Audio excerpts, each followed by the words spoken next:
Okay, so we're reading from Bhagavad Gita chapter 14, verse 20. I'll read the Sanskrit first.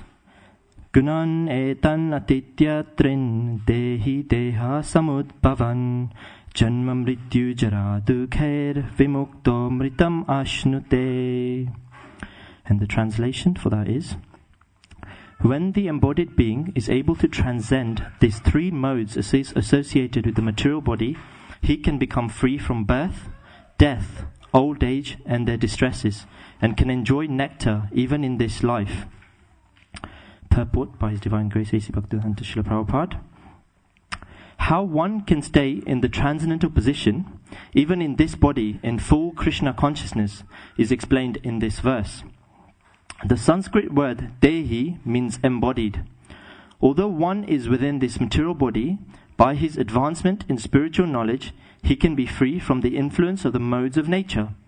He can enjoy the happiness of spiritual life even in this body, because after leaving this body, he's certainly going to the spiritual sky.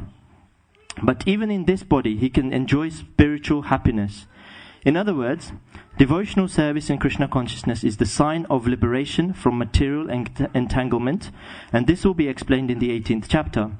When one is freed from the influence of the modes of material nature, he enters into devotional service. In other words, devotional service in Krishna consciousness is the sign of liberation from material entanglement, and this will be explained in the 18th chapter. When one is freed from the influence of the modes of material nature, he enters into devotional service. So we'll start off with just some prayers to get the blessings of all acharyas. Om Jnanatimirandasya Jnananjana Shalakaya Chakshurun Militam Yena Tasmai Shri Guruve Namaha. Shri Chaitanya Manobhistam Stapitam Yena Bhutale Swayam Rupa Kadamayam Dadati Swapadantikam. Vandeham Shri Guru Shri Yuta Padakamalam Shri Guru Vaishnavamscha Shri Rupam Sagrajatam Sahagana Raghunatham Vitam Tam Sajivam Sadvaitam Sarvatutam Parijana Sahitam Krishna Chaitanya Devam Shri Radha Krishna Padan Sahagana Lalita Shri Vishakha Vitamscha. He Krishna Karuna Sindhu Dina Bandhu Jagatpate Gopesha Gopika Kanta Radha Kanta Namostute.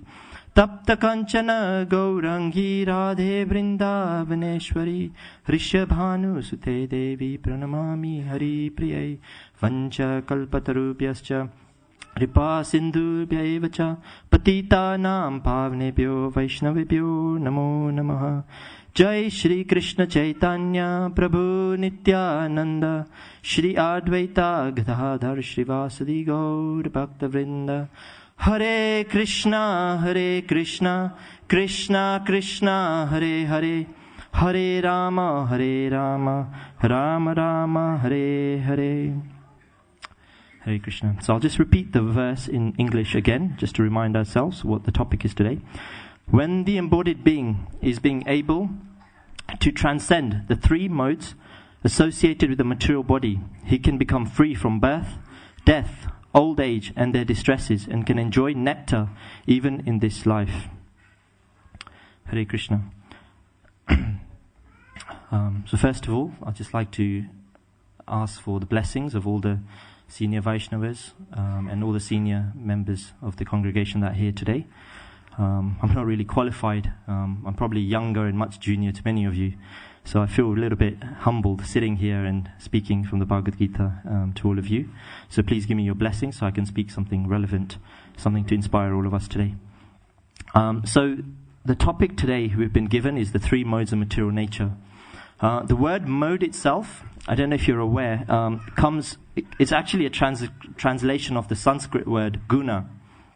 When we refer to the three modes in Sanskrit, it's normally the three or the three gunas. And guna literally itself means rope. So what's the purpose of rope? I'll try and be a little bit interactive because I get tired of my own voice, so please try and help. What do we use rope for? Very simple question. To tie something or to bind something. So this is actually what the three modes is. It's implied just from the translation itself. It's an implication that it's something that binds us. And what we'll discuss is actually how the three modes of material nature bind us to this material world. Every one of us actually, somewhere along our life, we've been searching for some form of freedom. We always want to be free in some way. I know when I was younger, I thought when I could get older, I'll get my independence, and therefore I don't have to obey my parents. I can do whatever I want. That was my thinking when I was younger, that when we get older, then we'll become a lot more free.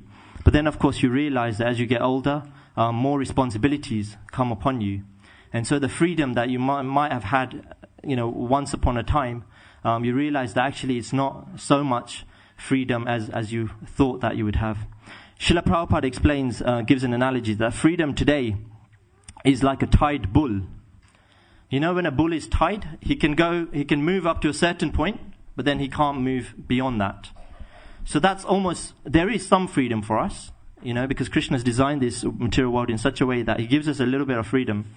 But then we actually are bound and certain, and actually that's often that when we get frustrated. Has anybody been frustrated before? Yeah, I see everyone nodding. Okay, good. It's not just me then. So we get frustrated from time to time. Why do we get frustrated? Because we have unlimited desires, but when we try and fulfill our unlimited desires in a place that's limited, then we can't fully get to that stage. And because of that, we feel frustrated. So like that, there's a story of a father and a son. Once a father was teaching his son how to fly a kite.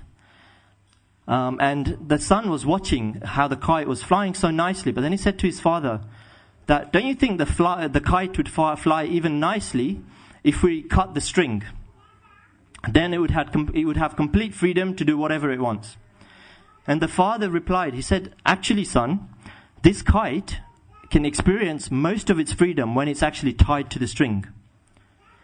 So the son was a little bit bewildered, and he thought, that doesn't make any sense to me. So he said to his father, I don't agree with you. So his father, just to iterate this point, actually cut the string of the kite. And very soon he saw that the kite started going all over the place. And a few minutes later, the kite came and fell on the ground. And then some car came and ran over the kite. So his father explained that, see, when it was tied, it was flying everywhere, but it was doing what it was supposed to do. But when we cut the string, then, that level of freedom, the kite actually wasn't able to do what it's supposed to do. So in this sense, I thought this example is quite valid because it shows that actually, if we understand what the three modes of material nature are, and we work in harmony, and we understand actually what our goal of life is and how we can actually get out of the three modes of material world, then understanding it with proper knowledge, then that's good. But when we try to just suddenly think, actually, I'm going to do whatever I want, I'm going to act very independently, I don't care what happens, then just like the kite, we get a lot of frustration in the world, we get a lot of unhappiness, and things don't always go our own way. So this is the topic of today, the three modes of material nature. And it's a very, very important topic.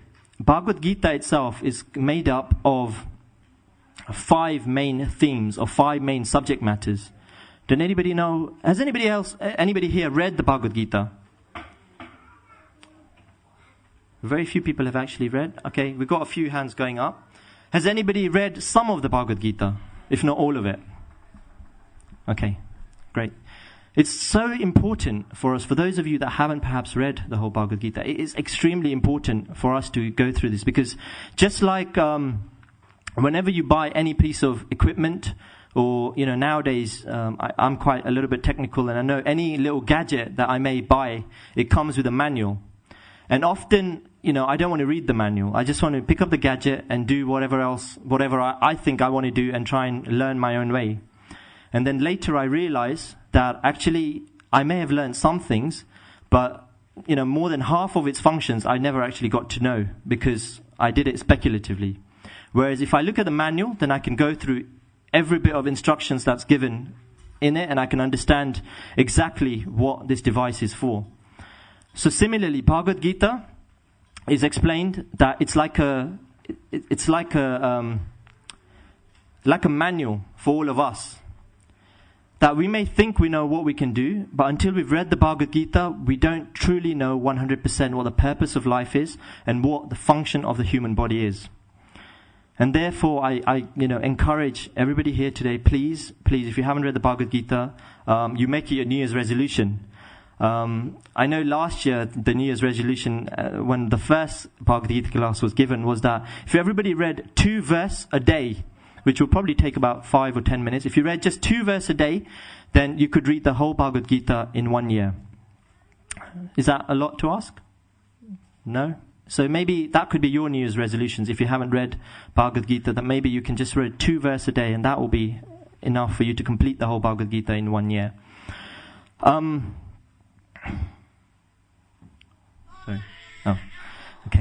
So the 3 modes of material nature. Krishna has dedicated a whole chapter. Chapter 14 is completely on...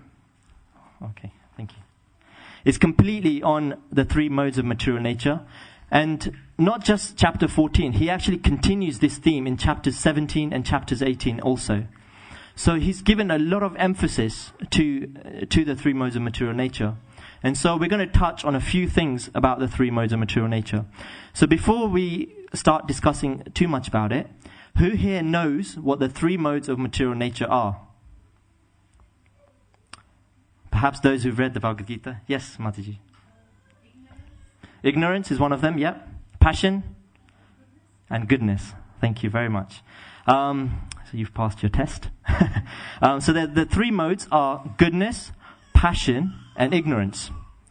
And actually all of us have these 3 modes, and we're all working under these 3 modes. So what do you think, even if you haven't read the Bhagavad Gita, just generally speaking, what do you think someone who is purely who comes across as somebody in the mode of goodness, how do you think that they would behave? Somebody who's in goodness. You can take a guess. It's okay. It doesn't matter if you get it wrong or anything.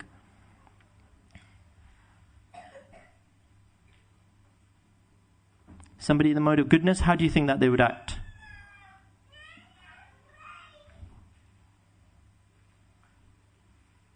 There must be somebody who's a little less shy.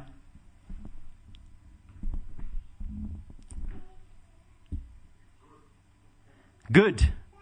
Very good. Yes, they will act quite good. That's brilliant. Anything else?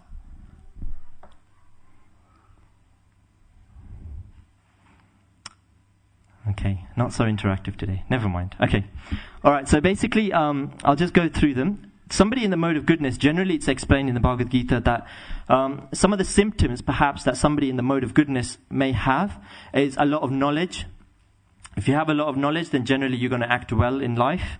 Also a sense of bliss, satisfied. Just in terms of behavior, very good behavior, selfless. All of these qualities are perhaps in somebody who is working and acting in the mode of goodness. Mode of passion. What do you think somebody in the mode of passion? This is an easy one.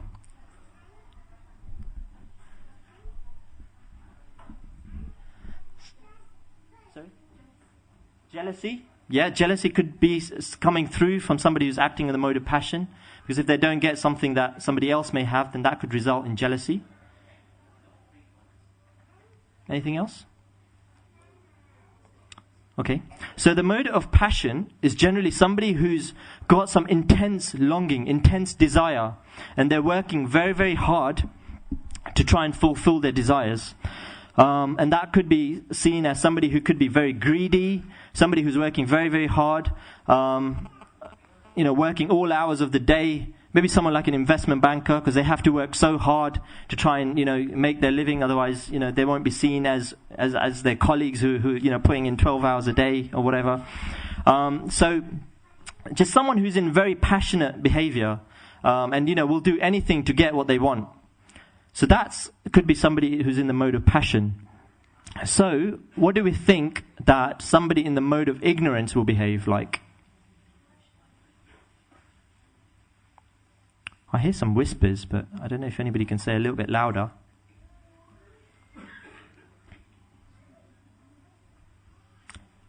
Mode of ignorance? Okay. No response. Okay. So generally it's explained that somebody in the mode of ignorance, as you may have actually assumed or maybe thought just now, is probably somebody who sleeps a lot, very much in illusion, doesn't care about anything, may act very foolishly, a madman perhaps. All of those things generally are considered under the mode of ignorance. So that's just to kind of put some sort of idea in your mind about how these modes may perhaps how we can relate to on a day-to-day basis. If we don't fall necessarily under this, then you certainly will have seen people who may be very prominent in these type of behaviors.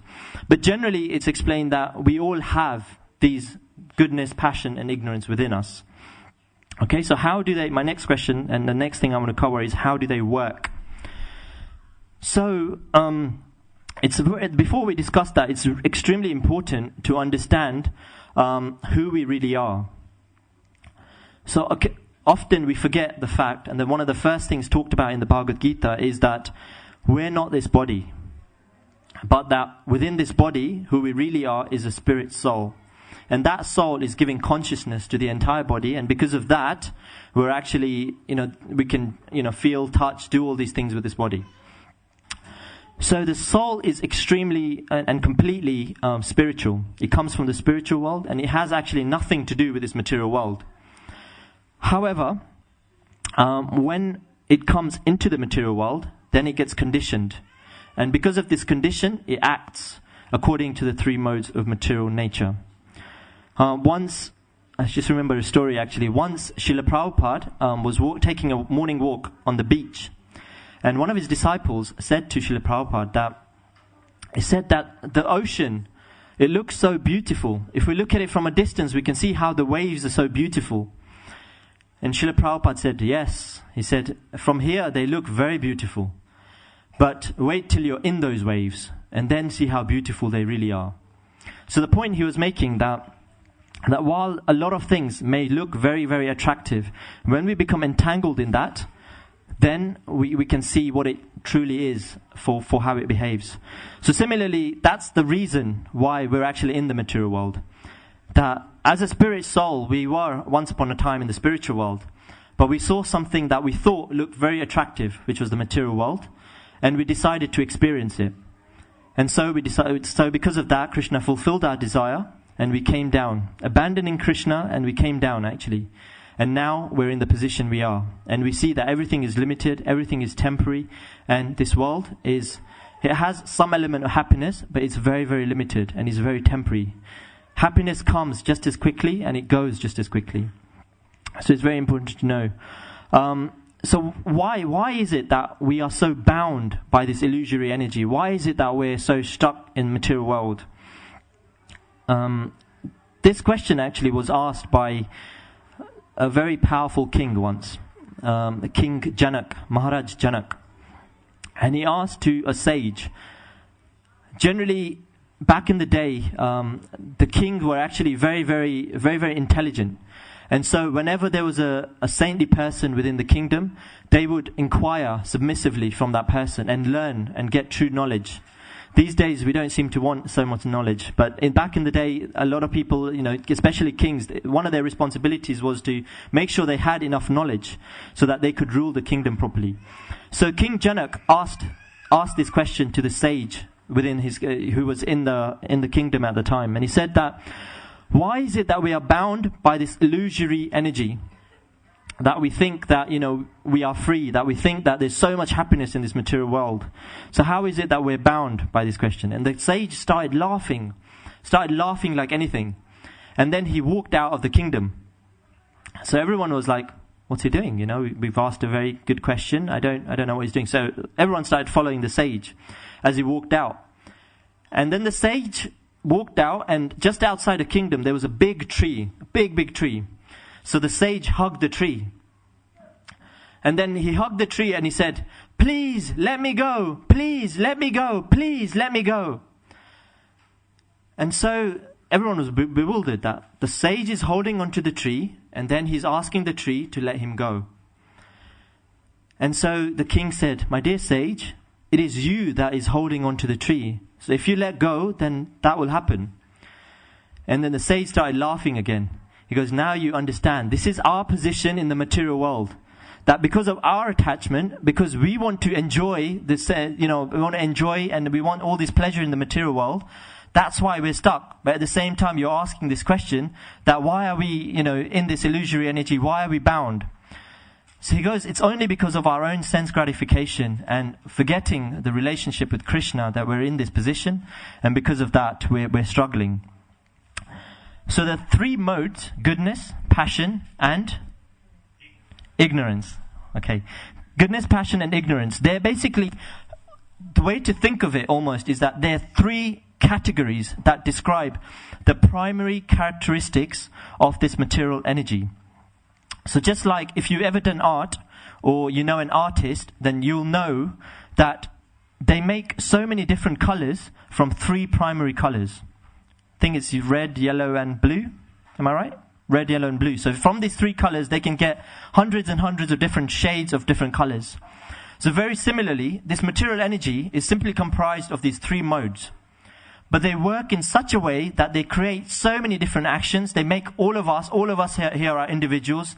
We're all completely different from one another. We do completely different things. Yet it's the three modes that are making us act in this way.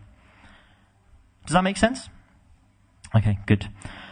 So like that, the three modes are always working in such a way that that they'll make us do different things. And they're always working in such a way that one mode is generally slightly more superior than the others. And based on that, we'll conduct a certain action. So sometimes we may feel charitable. All of a sudden, we may not be a very charitable person, but all of a sudden, one day we feel charitable and we think, ooh, that's not like me. But that's actually when the mode of goodness may be more prevalent. Or other times, perhaps in the evening when we generally come back from work, then all we want to do is put our feet up, watch telly, and we don't want to do anything else. Right? We feel a little bit lazy. So that may be that the mode of ignorance is more upon us at that time. It's explained generally that the early hours of the day, from something like 2 in the morning till about 9 in the morning, is generally when you can be in the mode of goodness the most. So you see a lot of people amongst devotees here, we have a morning program which starts at 4:30 in the morning and it goes up to 8:30 in the morning. Also, if you practice any devotional activities in your home, or you may see your grandparents waking up early and doing their pujas and various other things early in the morning. So this is the reason actually, because the mode of goodness is most prevalent during the early hours of the morning. And then from 9 to sort of 5, 6 o'clock, generally the mode of passion is more prominent. And then the evening hours going into the evening, the mode of ignorance is acting more upon us. Nowadays, actually, in Kali Yuga, we see that goodness is becoming more and more less, isn't it? Because as soon as we have holidays, what time do we wake up? Does we wake up at 4 o'clock in the morning in the holidays to chant and do these things? Most of us don't do that these days. So we see that in the mode of goodness, in Kali Yuga, goodness is becoming more and more less. Passion and ignorance is more prevalent. So it is up to you if you want to do something about that and make a change in your life. So they're always competing with one another, and so it's good in one sense that if you know what activities are considered in the mode of goodness, then perhaps you can do those activities and make the goodness come out more within you. Now, I've been talking a lot of theory, a lot of what's explained in the Bhagavad Gita, and sometimes we may think, well, some of it I can understand, some of it I don't necessarily understand. So what I've done is I've picked certain things that we may all be able to relate to. And I want to ask you, all of you, if you'd be willing to just respond to some of these things, what you think about some of these things. So the first one I have is food. Who here likes food? Just a few people. There we go. There we go. Okay, so everybody here likes food. So food, for example, is explained in the Bhagavad Gita that food is also can be in the mode of goodness, mode of passion, or mode of ignorance. Okay, what kind of food do we think are in mode of goodness? Sorry? Vegetarian food. Okay, so vegetables, fruits. Yeah, anything else? A little bit louder. Sorry. Tasty food, yep. Tasty food, sweet Succulent food, yeah. Natural food, yeah. Mode of goodness, yeah. So some very good answers there. So it's explained in the Bhagavad Gita, foods that come under the category of goodness are those that are nourishing, sweet, juicy, palatable, satisfying, pleasing to the heart. Those that increases life, or it gives you strength, grains, milk products, fruit and vegetables. So those type of foods are considered in the mode of goodness. What about passion? What kind of food do we think that will induce more passion? Spices, specifically? Chilies, okay? Yeah, definitely give you a kick. Chocolate, yeah, possibly. Sweets, depending on what type of sweets, that could be under goodness as well. Yeah, okay. So, okay, typically the kind of foods that are considered in the mode of passion are things that may be too bitter, maybe sour, salty, pungent, hot. It may cause pain or cause some diseases to the body. Those type of food are generally considered in the mode of passion. Okay, so coming on to ignorance. What kind of food do we think come under ignorance?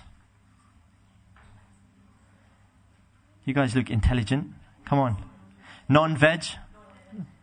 Yep. Absolutely. Yep, non-veg comes up every time. But yeah, generally food that are tasteless, that may be stale, putrid, decomposed, unclean, that may be cooked days ago or something. Meat, fish, eggs, alcohol, all of those things are actually considered in the mode of ignorance. Almost said goodness there. Mode of ignorance. So those are, just to give you an example, that's kind of, we can see how these modes are actually acting in our life. Coming next onto charity. Now you would think that charity is something that you're doing out of your goodwill. But charity also can come under the three modes. So we're running a little bit out of time, so I'm going to maybe just go through some of these things. So charity in the mode of goodness. Okay, so in mode of goodness, you've got charity that's performed willingly as a duty at the proper time and place and to a worthy person with no expectation of return. So you're doing it very selflessly. It has to be a very worthy cause. Charity in the mode of passion. It's something that's performed to get something in return, like honor, with desire for fruitive results or in a grudging mood.